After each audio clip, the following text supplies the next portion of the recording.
All right, well, I know on last week's podcast, I made a pledge to try to make it a Trump-free podcast, but I can't go on without talking about this so-called assassination attempt at the White House Correspondents Dinner. And I'm recording this on Sunday, so I could do this with all of my thoughts still fresh in my head, and my feed from Blue Sky last night, as I pretty much posted live throughout the event as it was breaking down. So I just wanted to cover that and some of the things that I was thinking. First of all, I thought it was kind of interesting that this White House Correspondents Dinner, they were going to be giving out an award for the reporting on the Epstein birthday card that Donald Trump wrote with the wonderful secrets and the enigmas never age and his signature where the pubic hair should be. So an award was going to be given out for that, and an award was going to be given out for that photograph in the Oval Office where Trump is standing there clueless while someone is having a medical emergency off to his left. So two awards that would have been very embarrassing to him. I just thought that it was interesting that those two were kind of postponed because of the incidents, I'm sure. I'm sure it's just coincidence. And I'm sure Caroline Leavitt, speaking to Fox News before the event, just used an unfortunate turn of phrase. Ready to rumble, is he not? He is ready to rumble. I will tell you, this speech tonight will be classic Donald J. Trump. It'll be funny. It'll be entertaining. There will be some shots fired tonight in the room. So everyone should tune in. It's going to be really great. I'm looking forward to hearing it. I love it all. And What you did wrote she most say? of it. So everyone should tune in. Let's It's say gonna that be really again. great. There will be some shots fired tonight in the room. There will be some shots So fired tonight in the room. Just a bad turn of phrase. Maybe not the thing you want to say. And maybe they were hyping it up. Maybe she was just hyping it up because Trump had this big speech plan where he had all these zingers ready to go. Those would be the shots fired, the metaphorical shots fired. Now, understand if somebody on MS Now or CNN, one of the liberal commentators, had said something to that effect, and then shots were literally fired, especially as we're finding out the shooter is from California and seems to have leanings to the left. I don't think they'd have taken that not so seriously. That's talking about shots fired. But let's go on here. I'm just kind of going through my feed as it happened. Oh, yes. And then after it happened, everybody immediately pivots to the ballroom. This is why we've got to have a ballroom. But as the news has come out about this shooting, this guy, Cole, his name is Cole Allen, I think, came running down from the upstairs. So he wasn't even on the same floor. Had to get down some stairs to the first security area. And then there were like magnetometers beyond that and two more security places to get to before he'd even get into the ballroom. He rushes as fast as he can and he's stopped. So why do you need the ballroom? Seems like the security was just fine. He got nowhere near any of the principals. And there's also a note coming out about the coordination from all the right-wing influencers that shortly after the event, suddenly, all of them in concert coordinated their calls for the ballroom. Oh, this is why we have to have a ballroom. This is why it's not secure enough. We got to have the ballroom. Interesting how he's so concerned about his bulletproof, blast-proof bunker. As dictators tend to get toward the end of their careers, they want to make sure they have a nice, secure bunker. And many people have been pointing out, Covey online pointed out, all these politicians running for their lives during a shooting finally got to understand how kids in schools feel. And that's something I pointed out, too, is that, you know, these reporters that are trying to gender some sympathy for having gone through this are going to find, and I think through the Sunday shows today, they found that it's all fallen flat. Because it's not whether or not we think this was faked. And first of all, there's a ton of people out there that think this is faked and believe that the Butler assassination was faked as well.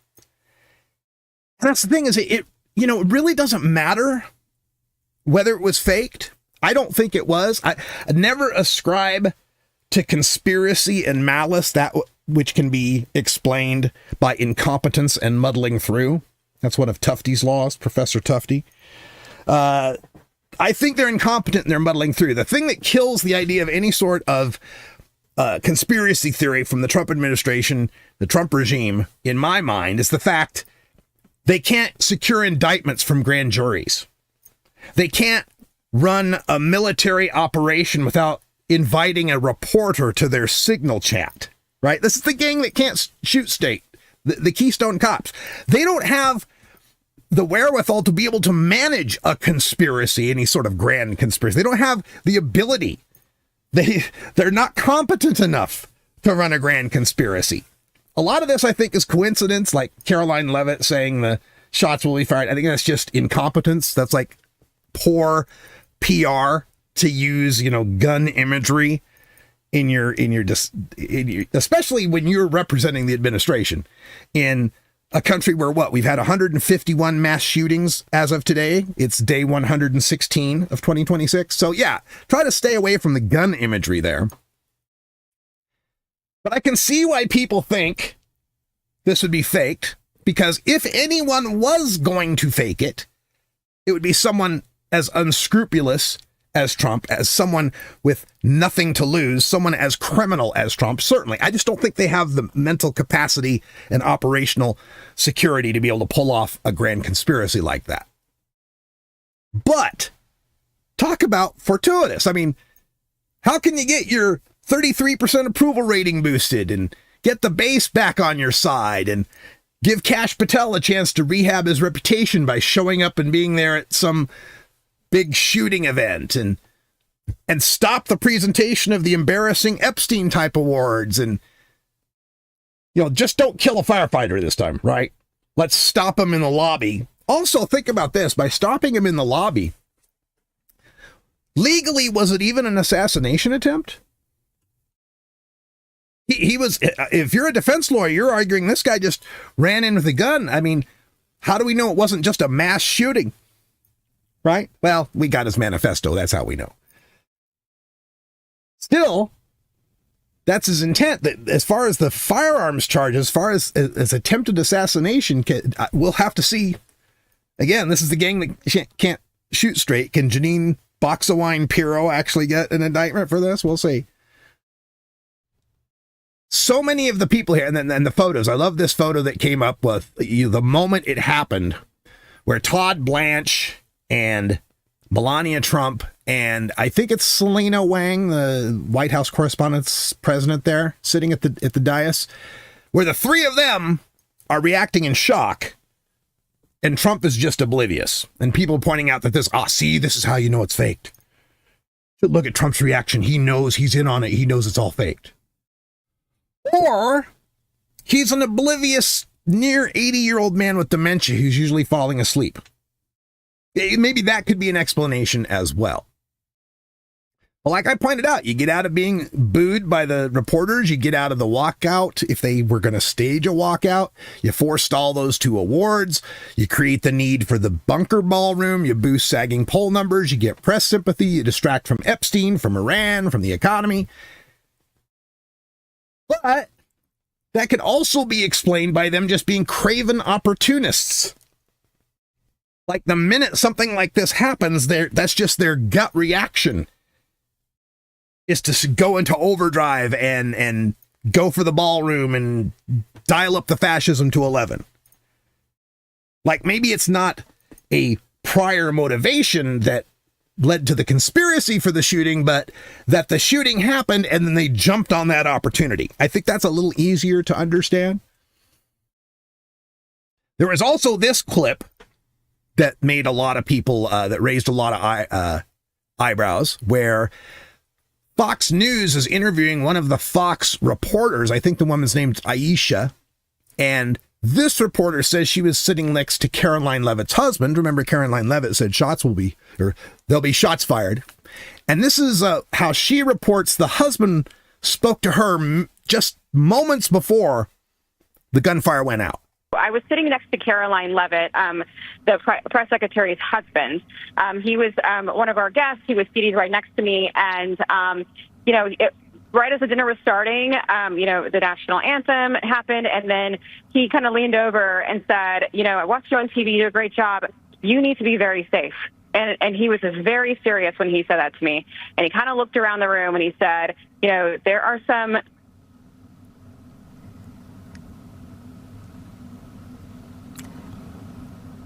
Sounds like we lost Aisha's phone there. Yeah, just happened to lose her phone as she was talking about how she was being warned about being extra safe by the husband of the press secretary. So is this one coincidence? And she just happens to get cut off? Yeah, I know it's sketchy. But, you know, calls get cut off. Cell phones get cut off all the time. It could have a legit explanation. The other part of this that was hilarious to me, I was watching all this reporting on ABC News Live on the streaming app. And, of course, all the reporters that are calling in and doing their live shots are still in their tuxedos from the black tie event, right? White House Correspondents Dinner. And so I noted online Pierre Thomas, the reporter from ABC News. He gets on, and I noted his bow tie game because he has this really wide bow tie, right? Like the top is like normal, but the bottom like droops way low, which kind of reminds me of Nikki Glazer's latest special. Anyway, so there's a big, huge bow tie. And I noted, you know, great bow tie game. Because this is one of them, it's not a clip-on, right? This is one of them, you got to actually tie the bow tie. And so someone I follow, or someone that follows me, a guy named Ollie2009 on Blue Sky, pointed out that the Department of Homeland Security Secretary, Mark Wayne Mullen, is wearing a regular suit and a black tie because he read the invitation which said black tie, and he didn't know it meant tux and bow tie. And the pictures, there he is with his wife, who looks wonderful. He's wearing a nice, elegant black dress. Mark Wayne looks like he's going to a funeral. He's got a literal black suit, like a suit, not a tux, like a blazer, double-breasted, single-breasted suit, black suit, white shirt, long black tie. He's ready for a funeral. Oh, that at least gave me a laugh during last night. And another picture that's going out that has people questioning all this is at the presser. First of all, right after the event happened, too, right after the shooting event happened, Trump, the first thing he's saying is, you know, well, the show must go on. Let's have the dinner. Let's keep going. Until law enforcement said, well, no, you know, like, we don't know if this is one guy, if there's still an active threat, what, you know, get real. But Trump wanted the show to go on because he had all these zingers prepared. He was going to really sock it to the press. So they held a press conference there, and then all the reporters show up. You know, they're still in their tuxes, and the rest of the administration's in their tuxes. And it led to a bunch of questions like, first of all, why are they all grinning and smirking? Here's a picture with Rubio, Kegseth, Leavitt, Melania, J.D. Vance, and Attorney General Todd Blanche, and Trump. They're all in their tuxes. Well, the ladies are in their dresses. All in their formal wear. And they all have a smirk on their face. Now, people are pointing to this saying, see, they think we're stupid. They're getting away with it. They're smirking because they're getting away with it. Maybe, or maybe they're just sadists who delight in the press being terrorized. That the press was all freaked out. And there the press is all in the room, all scared and huddled and looking to dear leader. And maybe they're just smirking because they feel like Trump is winning the media cycle. I mean, there are non-conspiratorial reasons these things could be happening. I think there's like this pattern recognition, you know, confirmation bias that we're all having on the left. Like, because Trump is so mendacious, he is such a fraud, he is such a cheat, that if anyone was going to cheat, he's the guy who would. So I can see why people jump to these conclusions, but Carl Sagan said extraordinary claims require extraordinary evidence. Until I see that extraordinary evidence, I can't believe that this is going to be some sort of conspiracy that's unearthed. Another thing that caught my attention, Trump, when he was speaking up there, said only the most consequential presidents get assassination threats. They always shoot at the ones who are getting the most done, who are the most consequential, like Abraham Lincoln, like John Kennedy, right? Like only the consequential presidents get assassination attempts. This was great.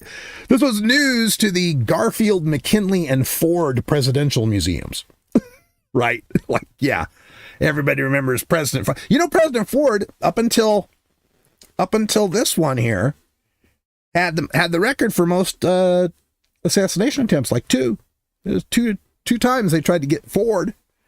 And now what? It's 2 on Trump or 3 on Trump because we count that golf course one too, right? You ever notice that these assassination attempts are getting farther and farther away too? The Butler guy, allegedly nicked him in the ear, although that ear has miraculously healed. And then the next one was the Palm Beach golf course where he was like 1 hole away when they caught up with the guy. And now it's this guy from California who took a train to D.C.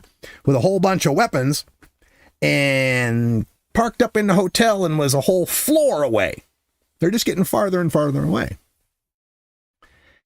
And, the other thing that people point out, Dan Scavino, shortly after the ballroom is in chaos, trying to lead a USA chant.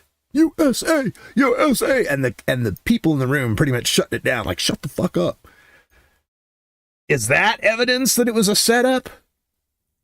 Or is it just evidence that Dan Scavino and the rest of these people are craven opportunists that are always trying to set the stage, always trying to make it a political rah-rah USA rally? I think that makes a little more sense. And then as the Sunday shows came on, so that was my posting from last night, and as the Sunday shows came on, they had people on to discuss this. Dana Bash on CNN had Representative Jamie Raskin on, and she had this question for him. Yeah, and you have, as many of your fellow Democrats, have used some heated rhetoric against the president. And do you think twice about that when something like this happens? And I'm just going to cut off Jamie Raskin, who gives a fine response, but he has to give just the cool, level-headed response when really this should be the Batman slapping Robin meme.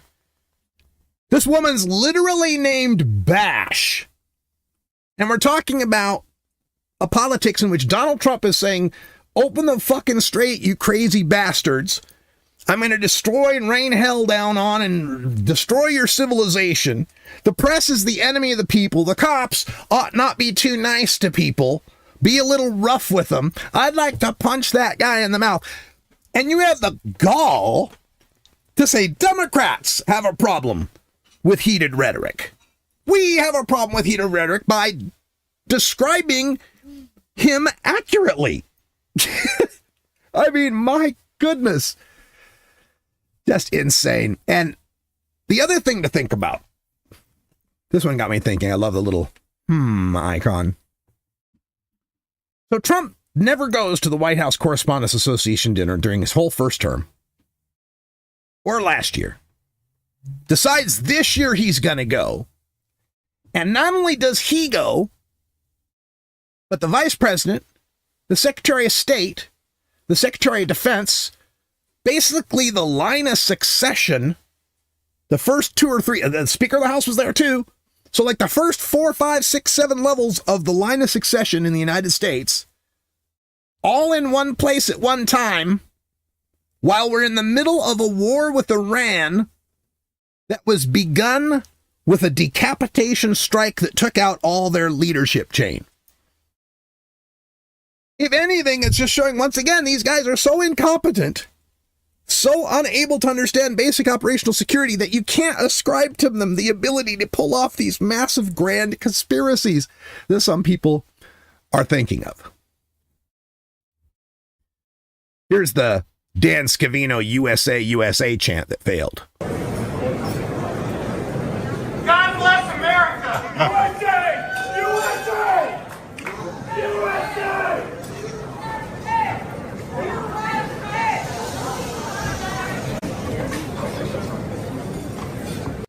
Yeah, they're just lame. I don't think that shows that they were planning it. I just think it shows they're lame.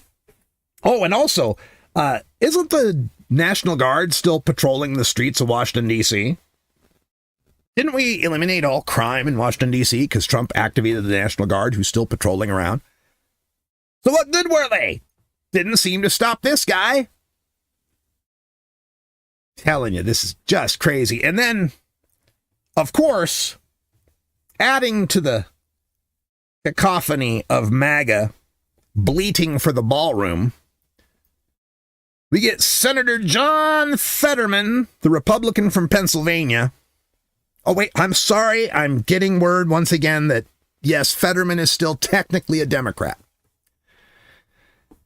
Fetterman writes, "We were there front and center. That venue wasn't built to accommodate an event with the line of succession for the U.S. government. After witnessing last night, drop the TDS and build the White House ballroom for events exactly like these." First of all, TDS, he's not talking about The Daily Show. He's talking about Trump derangement syndrome. So here you have a United States senator from the Democratic Party who uses the talking points and framing of the Republican Party to describe his own party members. And second of all, the White House Correspondents Association dinner isn't supposed to be an event that's hosting the line of succession for the U.S. government. It never has. But it was this time for some reason.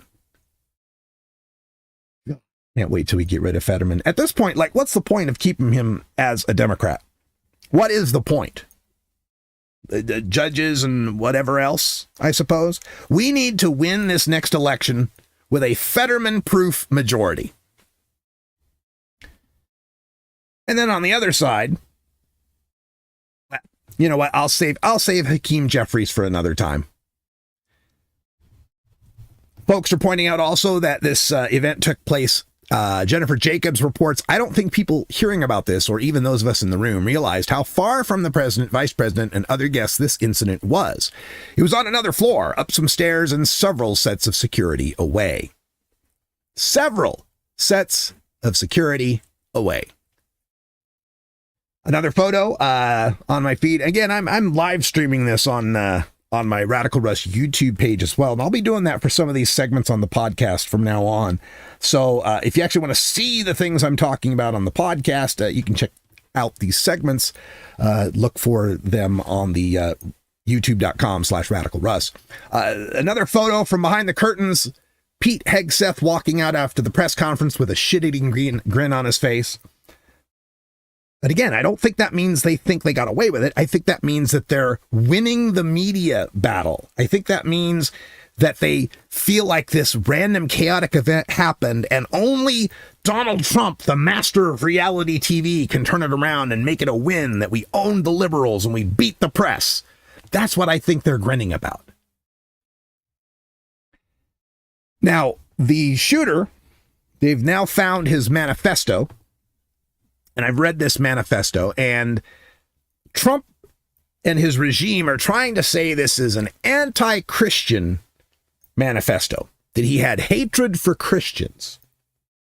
They are, and this is another data point to me that shows it's not pre-planned, it's them being craven opportunists trying to take advantage of it because they want to boost Trump. After all this Pope fighting and Jesus pictures, they want to get the evangelicals back on the side. So, see, I'm Trump, and see, they hate the Christians, and they are trying to kill me, right? I think that's the part that Trump's doing here. But when you read this guy's manifesto, it's not he's anti-Christian. He claims to be doing this as a Christian. He actually makes an apology to the other members of his church. Okay, and a lot of his explanation of how he's going to go about and do the act references what he would see as sins as a Christian, right? So he sees this himself behaving as a Christian to go after people who are anti-Christian, that being the administration, the regime. He made this point in Objection 1. as a Christian, you should turn the other cheek. Objection being like what he thinks people in his church and people who know him, how they would object to the act he's about to perpetrate. And he says, rebuttal, turning the other cheek is for when you yourself are oppressed. I'm not the person raped in a detention camp. I'm not the fisherman executed without a trial. I'm not a school kid blown up, or a child starved, or a teenage girl abused by the many criminals in this administration.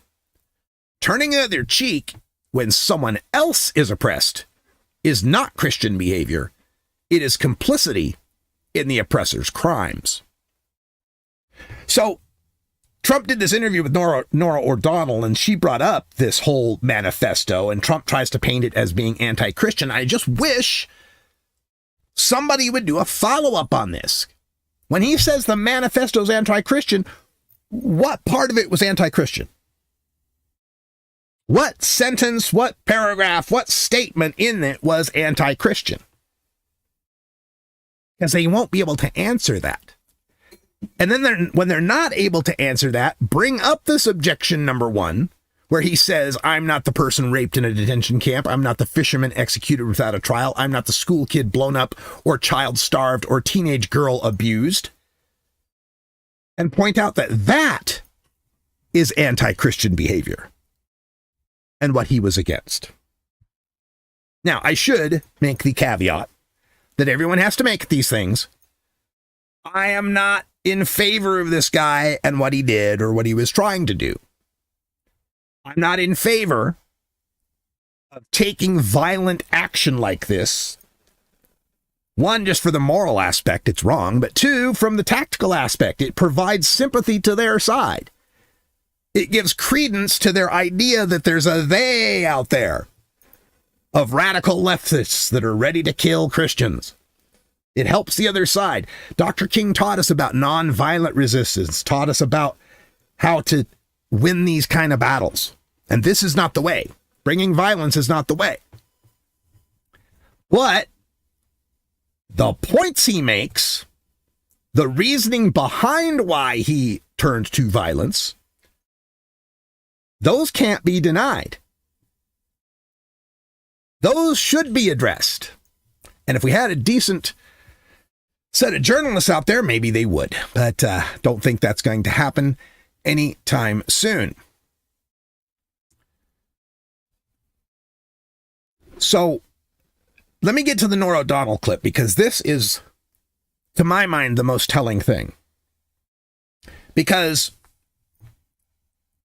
in this manifesto and in people trying to research this guy and going back through his social media posts and the things that he boosted and quote posted and liked and so forth and shared and all that, by going through all this, it forces these milquetoast journalists, these stenographers, the access of evil, it forces them to have to actually say things to Trump's face that they themselves won't say, despite the facts and the record being on their side to say them.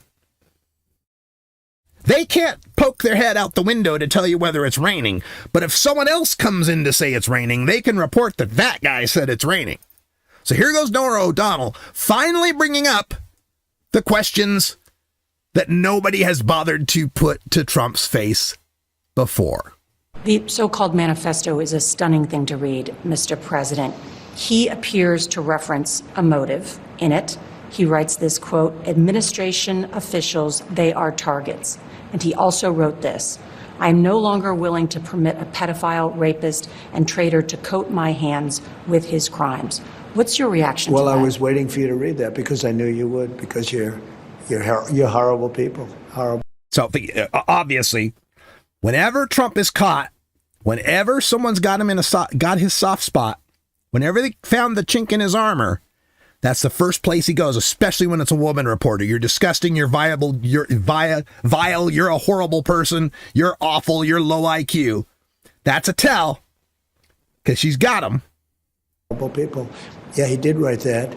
I'm not a rapist. I didn't rape anybody. Do you think he was referring to you? Excuse me. That's so perfect. First of all, let me give you a award for that shocked look on Nora O'Donnell's face. Because she laid the trap, didn't she? She laid the trap. He wrote that he could no longer have a rapist, a pedophile, and a traitor coat his hands with his crimes. Trump says, I'm not a rapist, I'm not a pedophile. Oh, you think he was talking about you? Well, surprise. Oh, real? You? Oh, my goodness. Go on, Donnie. Keep digging. I'm not a pedophile. You read that crap from some sick person.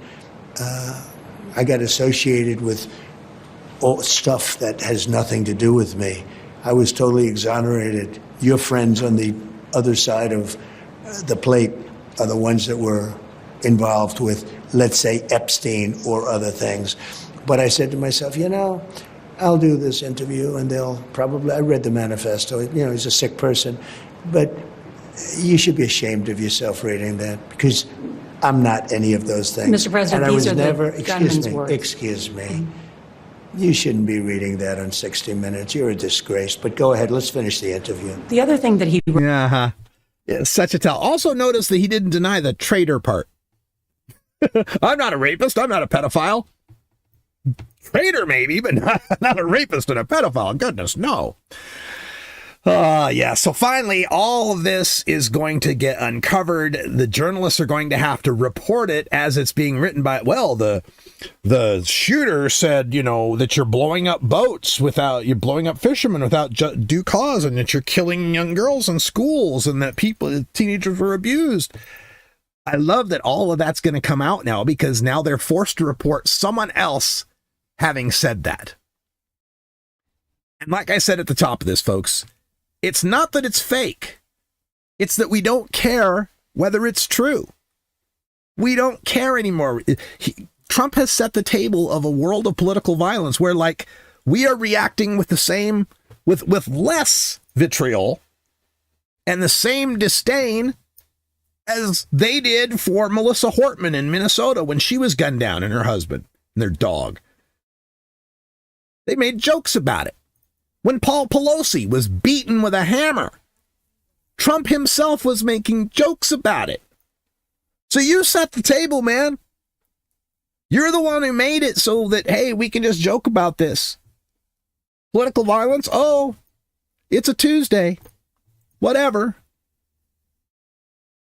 And these press people to think that we're going to have any sympathy for them being scared that a shooter was taken down on another floor when they have